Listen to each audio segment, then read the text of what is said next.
Muy buen día. Nos encontramos en el Congreso número 13 de la Academia Journals Celaya 2024, organizado por Academia Journals y el Tecnológico Nacional de México en Celaya.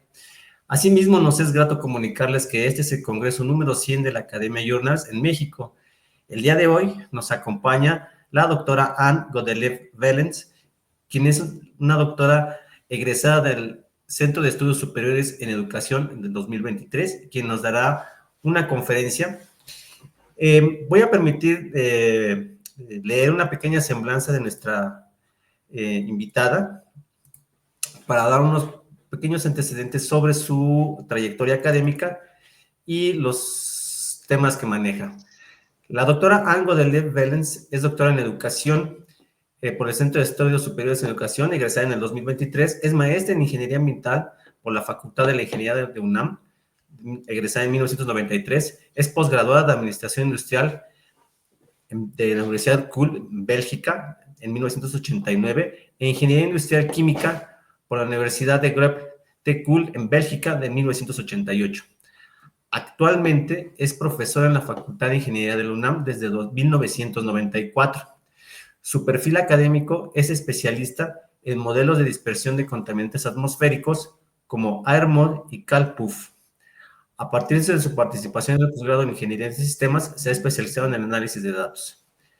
Finalmente, ha participado en revisiones de planes de estudio de normas ambientales en grupos de investigación y en cuerpos académicos colegiados.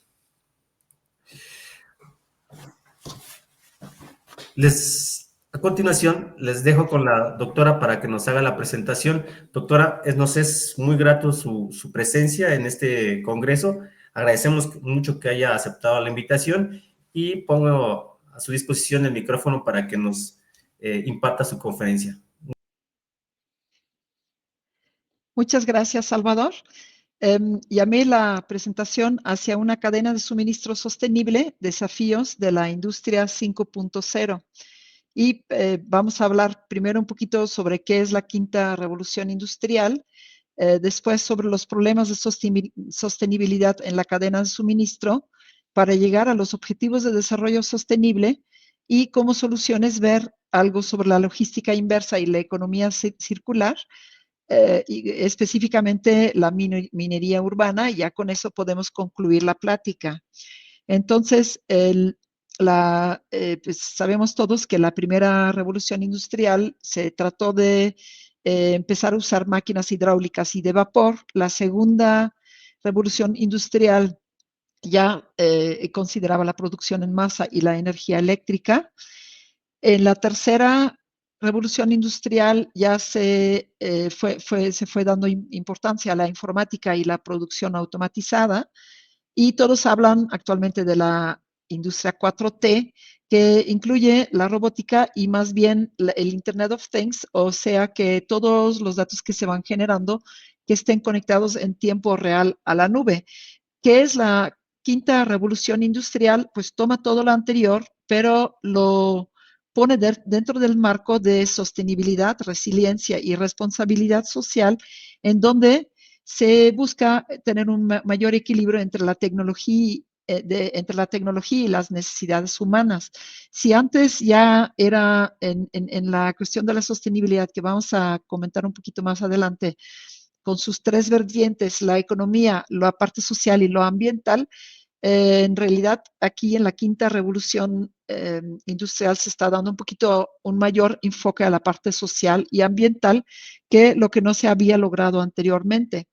Si esto lo aplicamos a la cadena de suministro, yo tengo mi materia prima con la que produzco, tengo mis proveedores, transporto mis bienes a centros de distribución, en donde tengo diferentes almacenes y vía transporte va a diferentes puntos de venta, tengo el proceso de facturación y genero entregas directamente al consumidor, que en ocasiones hace devoluciones de los productos. Entonces, nosotros en realidad como pues público en general vemos cadena de suministro como pues materia prima, yo veo que todo está funcionando bien, no se me ocurre que estoy afectando a la naturaleza y más que nada estoy pensando que estamos ganando muchísimo dinero sin afectar a nada, pero la realidad es un poquito diferente. En realidad, en cada uno de los pasos yo voy a tener afectaciones ambientales, por ejemplo, en la materia prima. Estoy afectando la naturaleza, estoy utilizando energía y estoy utilizando agua, incluso pudiera ser en la producción, ya sea en el crecimiento, por ejemplo, de algodón o de las materias primas, o también incluso para el mismo transporte de ellos. En la parte de producción, tendría también uso de agua, generación de basura, uso de energía eléctrica, pero también pudiera generar compuestos tóxicos, ya sea en cosas que vierto al medio ambiente o quizá la contaminación atmosférica que también me va a afectar probablemente al cambio global. Los proveedores tienen problemas similares, usan energía, usan agua y también aportan a la disminución bueno, a la afectación global del cambio climático. En el transporte tenemos además también contaminación atmosférica, tenemos el uso de combustibles fósiles, de hidrocarburos y generamos gases de emisión. En los centros de distribución que tendríamos, bueno, también en los almacenes, también obviamente el uso de energía, ahí no tengo tanto en sí contaminación atmosférica, pero sí tendría probablemente un desbalance entre la parte económica y la parte de bienestar social de la gente que trabaja conmigo. Después tenemos otra vez un paso de transporte, otra vez tenemos combustibles fósiles y contaminación atmosférica para llegar al punto de venta, en donde además de usar electricidad, como ya hemos visto, casi energía lo uso en cada uno de los pasos, aquí lo que tendría es generación de basura, probablemente en entregas, otra vez sería un paso de transporte, ahora quizá en la última milla, entonces voy a tener los mismos problemas de contaminación y el consumidor otra vez genera basura y en la parte de devolución quizá genero embalajes innecesarios. Pudiera ser por proceso que no parece tan exagerado, pero si yo tomo toda mi cadena de suministro de forma conjunta, en realidad tengo muchos puntos en donde tengo muchos diferentes tipos de afectaciones al medio ambiente. Entonces aquí surge justo lo que es el desarrollo sostenible. Esta figura, esta foto que ven, me gustó porque es de un lugar en Camerún en donde comercian con maderas tropicales. Las maderas tropicales que son muy densas en su estructura, se tardan muchísimo tiempo en desarrollar y obviamente pues en la tala es muy pronto que desaparece todo su crecimiento de años y años. Entonces, bueno, el desarrollo sostenible, ¿de dónde viene? Habría que regresarnos al informe de Brundtland, que la doctora Gro Harlem Brundtland era primera ministra de Noruega en ese momento.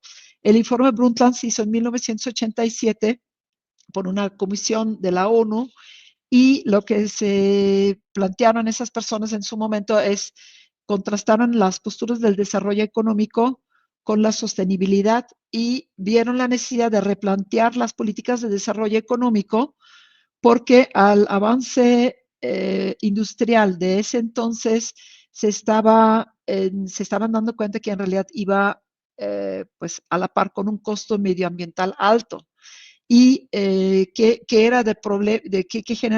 generaría de problemas, pues que generaciones futuras no tendrían la misma oportunidad de la que nosotros tenemos en este momento.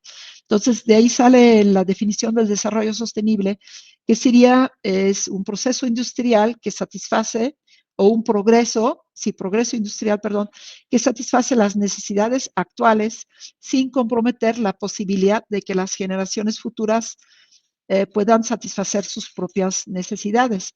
El documento se llamó Our Common Future, pero bueno, más conocido como el reporte Brundtland. Y yo creo que todos conocemos el concepto. Tiene tres conceptos claves importantes, que es la responsabilidad intergeneracional. yo no puedo utilizar a mi antojo los recursos sin considerar lo que afecta a las generaciones futuras. Lo estamos viviendo todos, yo creo, con las inundaciones, por ejemplo, en todos lados. Es claramente una consecuencia de, en este caso, del cambio climático y de las corrientes de aire y oceánicos, etcétera, que han cambiado tanto que en realidad sí estamos afectando el bienestar de las generaciones futuras, o sea, nuestros hijos. Otro concepto clave es el pensamiento sistémico, que no es cada quien que debe pensar en su pequeño ecosistema, sino que tendría que pues, pensarse de forma global. Y finalmente, la justicia socioeconómica, que es la última que no se ha integrado tanto todavía en todas las iniciativas de sostenibilidad y es justo lo que la quinta revolución industrial quisiera como remediar un poquito. Entonces, bueno, esta es la figura que ya vimos más arriba, que yo tengo que buscar un equilibrio entre lo económico, lo social y lo ambiental, viendo que sea vivible, equitativo y viable, pues, todo el desarrollo. En su momento se tenía la Agenda 21, que se hizo en la Conferencia de Río, y actualmente se tiene la Agenda 2030 y para ese efecto, en el 2015 se definieron unos objetivos de desarrollo sostenible con la idea que en 2030 ya estuvieran implementados y que se hayan cumplido esos objetivos. Pues ya llevamos de 2015 a 2024, ya llevamos 9 años y todavía yo creo que no estamos del otro lado. ¿Cuáles son esos objetivos? Pues todos los que dicen acá, el fin de la pobreza, el hambre cero, salud y bienestar, educación de calidad, igualdad de género, agua limpia y saneamiento, energía asequible y no contaminante, trabajo decente y crecimiento económico, industria, innovación e infraestructura, reducción de las desigualdades, ciudades y comunidades sostenibles, producción y consumo responsable, acción por el clima, vida submarina, vida de ecosistemas terrestres, paz, justicia e instituciones sólidas y alianzas para lograr los objetivos. Aquí en este link de la ONU, ustedes pueden ver a mayor detalle en qué consiste cada uno de estos objetivos de desarrollo sostenible y obviamente algunos, por ejemplo, paz, justicia e instituciones sólidas, pues no tienen tanto que ver con la industria, pero hay algunos que sí son muy aplicables a lo que nos atañe como ingenieros. ¿Qué son los ODS o los Objetivos de Desarrollo Sostenible? Bueno, son en realidad un conjunto de metas globales para lograr un futuro más justo, próspero y sostenible, y esos para todas las personas y el planeta, o sea, de forma global. Es lo que les decía, se fueron adoptados por los países miembros de las Naciones Unidas en 2015, perdón. Son 17 objetivos y cada objetivo tiene diferentes metas, son en total 169 metas. Se supone que debemos alcanzarlos antes del 2030. Si estos objetivos de desarrollo sostenible los aplicamos a la cadena de suministro sostenible, una cadena de suministro sostenible sería aquella que busca minimizar los impactos ambientales y sociales adversos, abordando cuestiones como consumo de energía, de agua y energía, contaminación, condiciones laborales de los trabajadores, bioseguridad, biodiversidad, comunidades marginadas, el uso de la tierra, etcétera.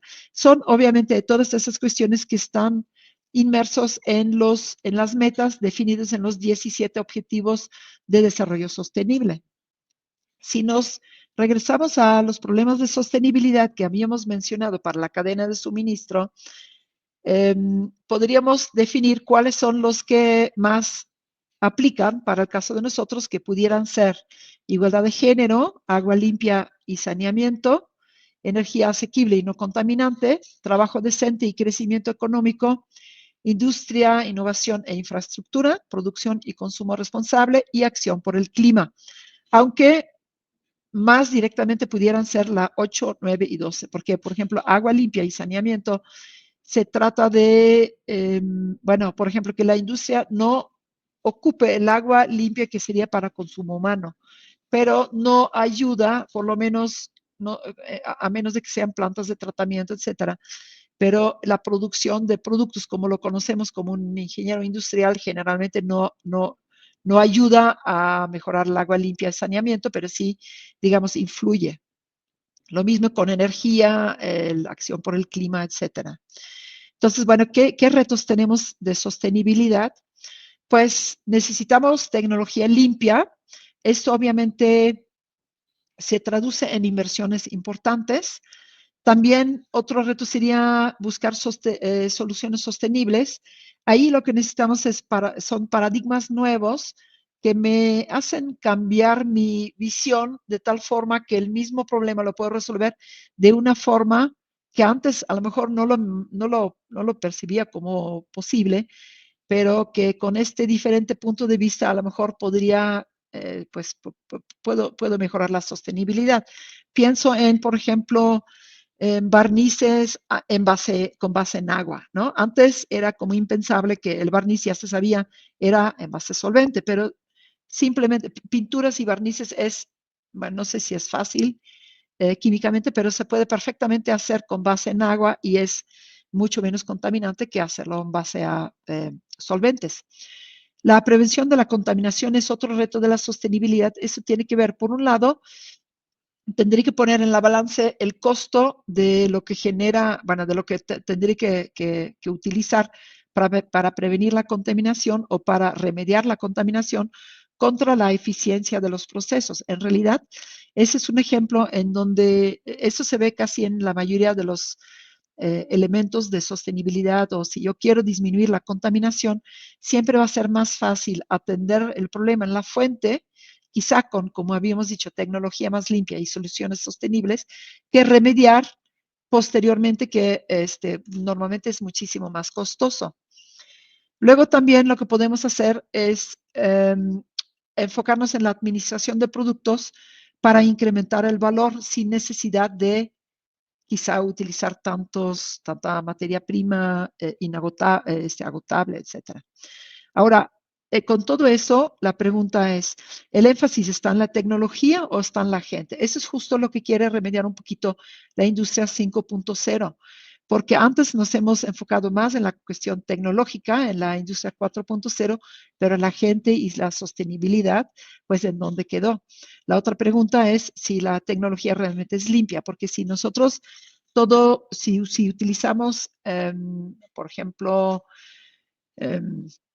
no sé, brazos industriales automatizados, necesito energía para hacerlos mover y esto solamente va a ser una tecnología limpia cuando la electricidad que yo utilizo para mover mi brazo autónomo, si esta energía está producida de forma limpia. Esto se está abordando en todos los aspectos de la industria, incluso, por ejemplo, en la industria química, en la aviación. Hay una cosa que se llama Sustainable Aviation Fuels, que son combustibles sostenibles de aviación, que se pueden generar de dos diferentes formas. Una es con base en productos biológicos, por ejemplo, el bioetanol. Bueno, bioetanol no se usa para aviones, pero los combustibles para aviones que son pues, de base biológica, pero también hay unas que son los Sustainable Aviation Fuels, también existen en forma sintética. ¿Estos cómo se hacen? Es un tema muy nuevo y no soy muy experta en el tema, pero yo entiendo que en vez de sacar el combustible a través del combustible, perdón, y los combustibles fósiles, lo que se hace es como generar químicamente mediante reacciones químicas, reconstruir esos combustibles fósiles. Se entiende, si el combustible al quemar libera energía, se entiende que para construirla yo necesito utilizar casi prácticamente la misma cantidad de energía. Eso ya me hace entender que de entrada es una tecnología súper cara. Cuesta como 3 veces tanto construir artificialmente o sintéticamente un combustible en comparación con sacarlo del subsuelo, por un lado. Y por otro lado, solamente va a ser sostenible y limpio si la energía que yo utilizo, toda esta energía que necesito para construirla, si la obtengo de fuentes renovables, ¿no? Por ejemplo, energía solar o energía de viento.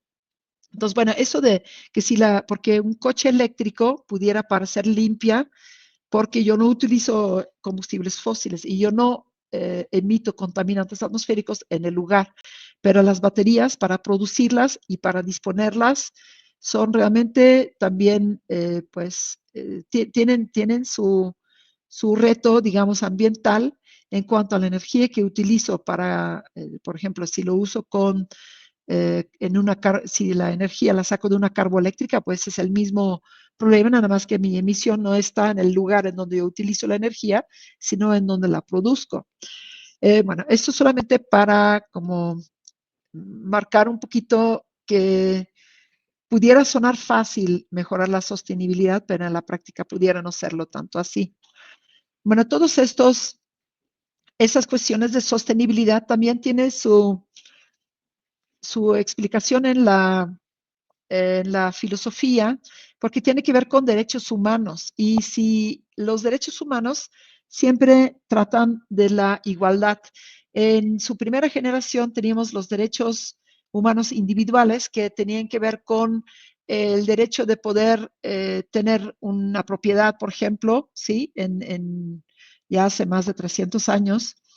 Ahí más bien lo que se pedía era igualdad ante la ley.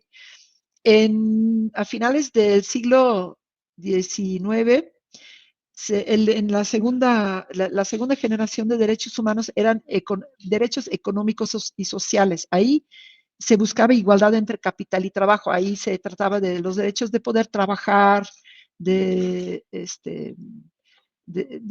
tener derechos laborales, etcétera, ¿no? Pero la cuestión de la sostenibilidad tiene que ver con la tercera generación de derechos humanos, que son los derechos colectivos o difusos. Esto es de 1972 en adelante. Y aquí lo que buscamos es más bien igualdad entre grupos sociales. Si bien las primeras dos generaciones de derechos humanos surgían porque, por ejemplo, los primeros surgían por los grandes propietarios y originaron en Francia y en Inglaterra y en Estados Unidos. Las segundas se originaron en partidos políticos y era más bien en Europa, pero aquí esos derechos humanos colectivos o difusos se generaron en el mismo momento en todo el mundo, perdón, y se refieren a, ¿por qué se dicen derechos humanos difusos? Porque no hay una persona, el Estado es responsable, pero no es el que genera, pero el Estado es responsable porque tiene que regular. ¿Qué tipo de derechos son? Pues derecho al desarrollo, a la paz, a un medio ambiente sano, a una vivienda digna, al conocimiento, a la identidad, los derechos etarios, derechos a la libertad social, al aire limpio, agua limpia, libertad de comercio internacional, culturales, etcétera. Son un montón de derechos humanos y a nosotros nos interesa porque es un medio ambiente sano y aire limpia y agua limpia. Estos derechos no están impulsados por grupos políticos ni nada, sino más bien es un movimiento social y por la ONU, por las ONGs, y es justo dentro de estos derechos humanos de tercera generación que se suscriben los objetivos de desarrollo sostenible de la ONU. El Estado es responsable en poner reglas, pero no quiere decir que el Estado genera el agua limpia o aire limpio o que genera que no lo es. Pero sí, el Estado es responsable, incluso en la Constitución política se habla de ese tipo de derechos humanos. Ahora, hay ciertas contradicciones porque la Constitución nos dice que nosotros tenemos derecho a la propiedad, derecho al trabajo y derecho al ambiente sano para jugar al aire limpio, etcétera.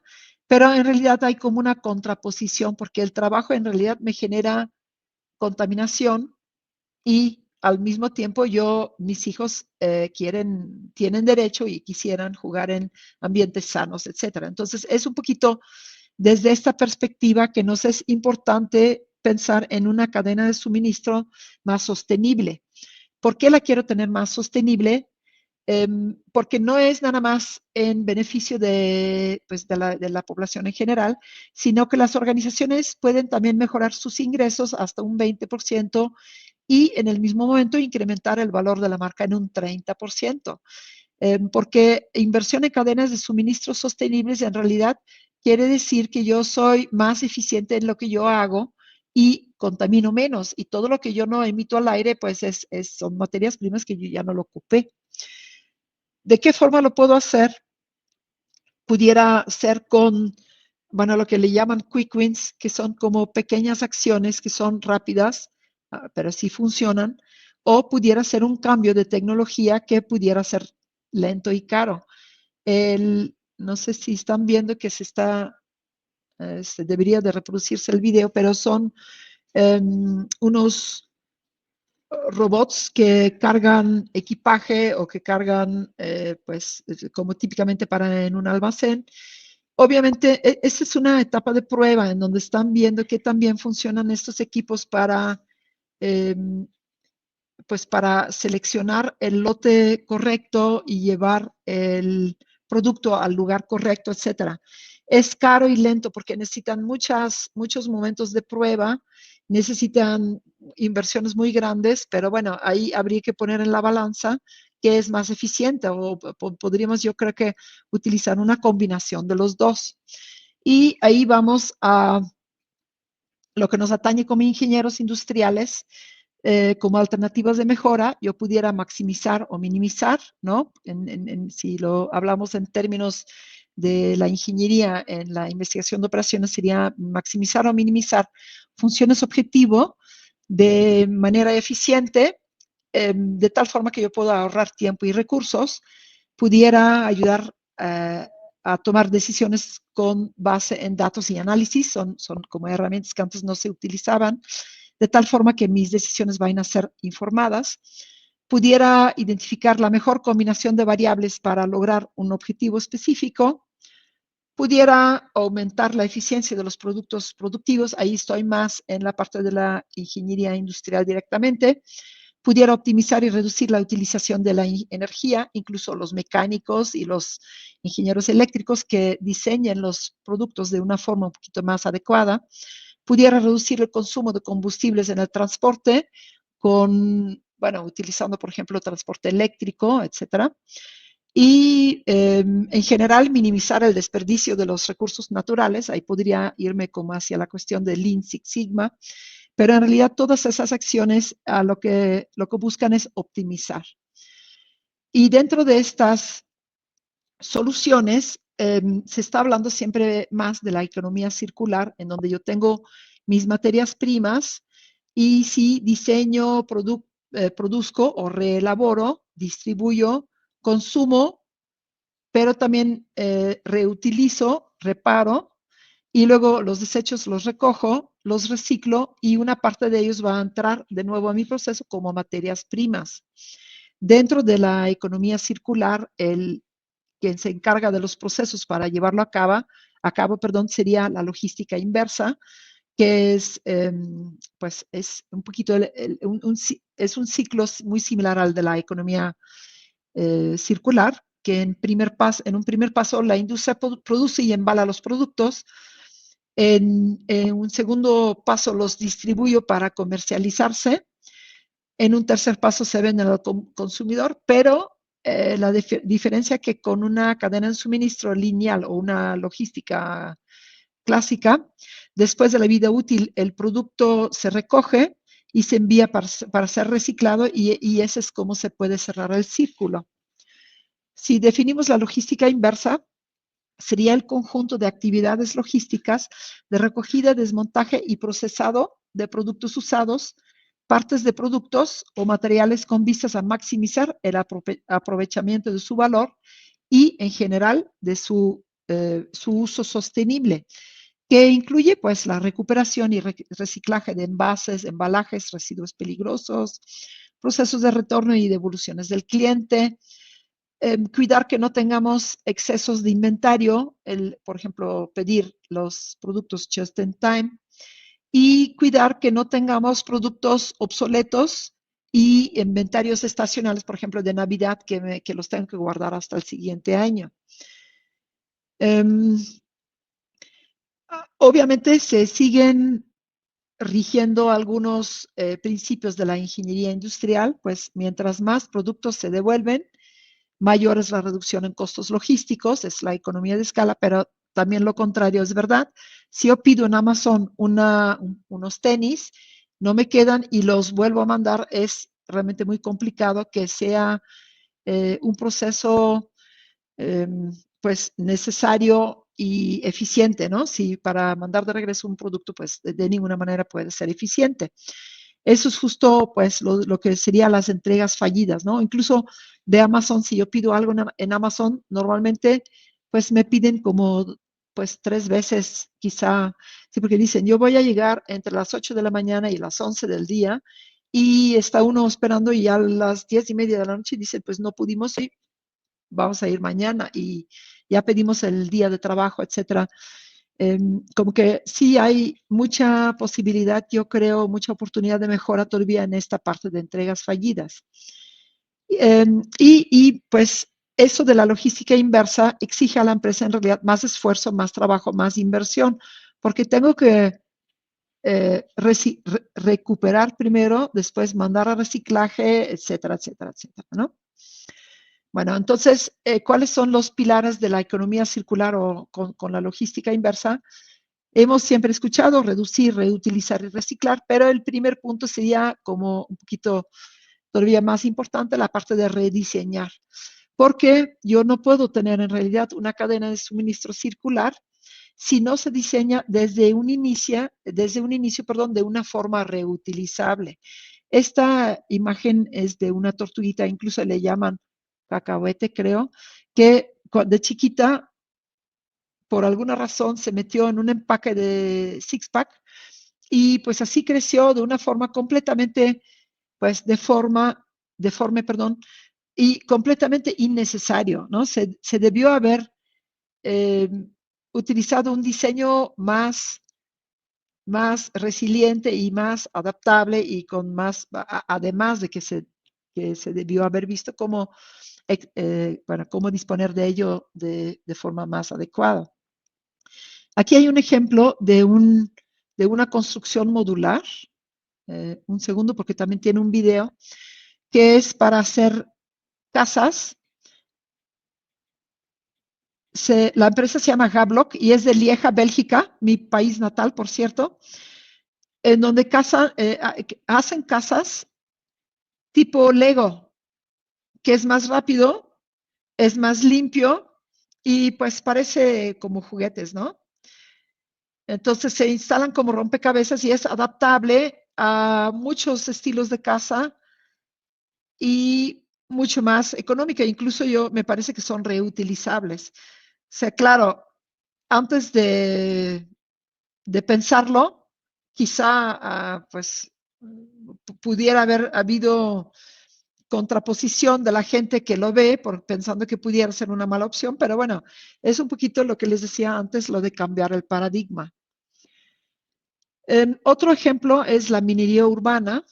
No sé si ustedes conocen qué es, pero eso tiene que ver con recuperar los elementos de valor de los equipos electrónicos. Aquí en esta diapositiva, esto viene de la European Chemical Society.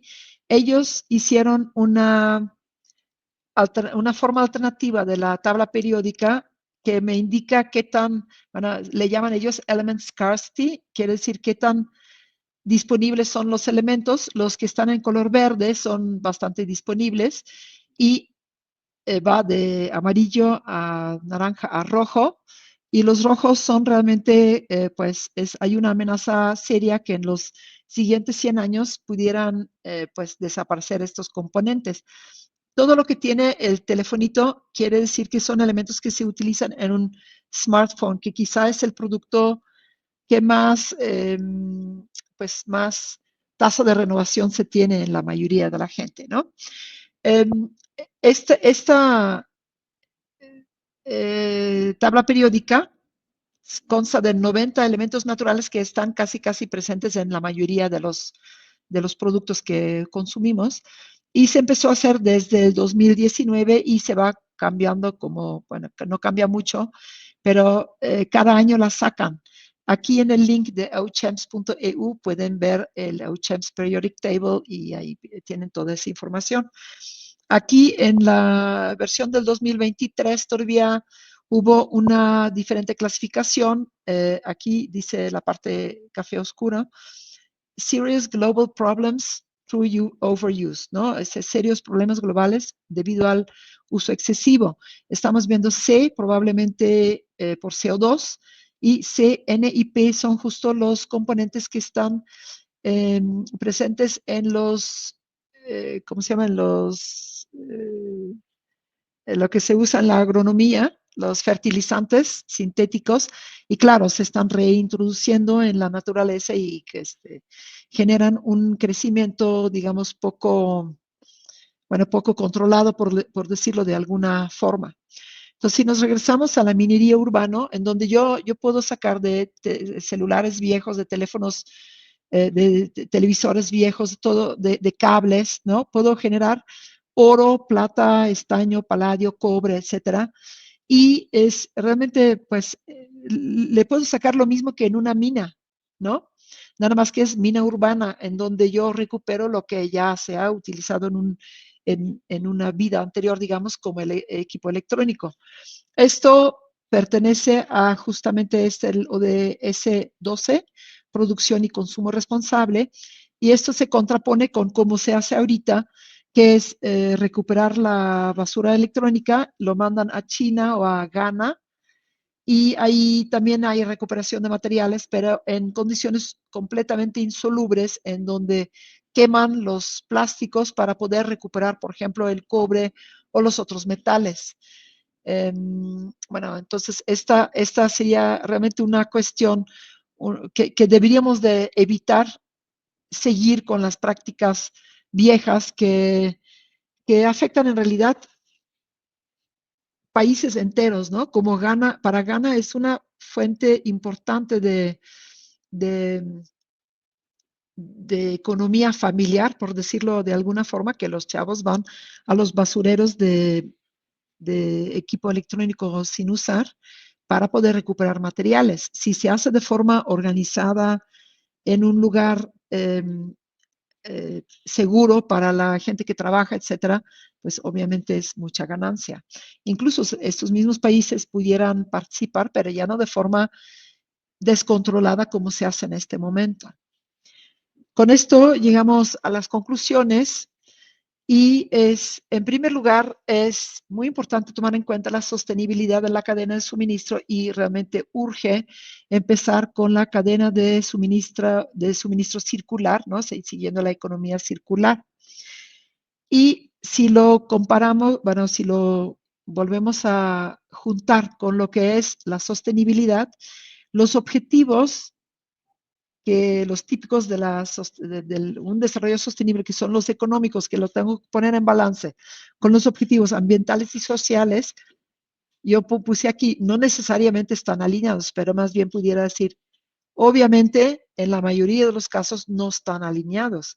Ahora, hay que buscar la forma, y para eso somos los ingenieros, de cómo alinearlos, para poder atacar los tres frentes en un solo paso, digamos.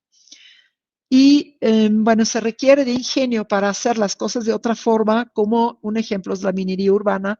El otro ejemplo que les mostré de las casas con bloques de tipo Lego, que pudiéramos tener pues cierto escepticismo para ver, pensamos a lo mejor que no funciona, etcétera, pero pues la cosa aquí es pensar fuera de la caja, ¿no? Como lo que dicen en inglés, out of the box thinking. Y justo para eso estamos los ingenieros. Y finalmente, bueno, no existe el no se puede, ¿no? Pudiera ser no se puede todavía, pero hay que ir hacia que sí se puede, porque finalmente las consecuencias es para todos, el cambio climático, las temperaturas extremas, las inundaciones, los huracanes tremendos que estamos viviendo, todo eso, la consecuencia es para todos. Entonces, más bien el llamado es, la solución también debería de venir de todos. Con esto termino y muchas gracias.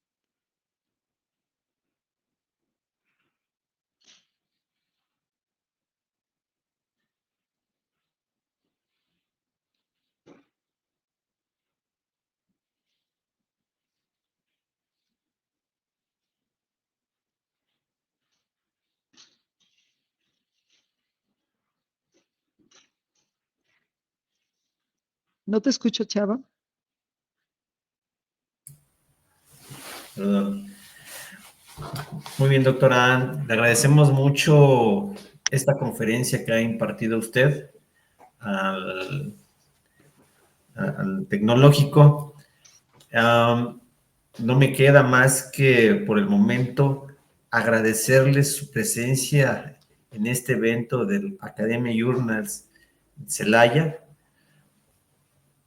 y reiteramos nuestro agradecimiento por haber aceptado esta invitación. No me queda más que dar por finalizado este congreso, esta conferencia, y con esto terminamos la grabación.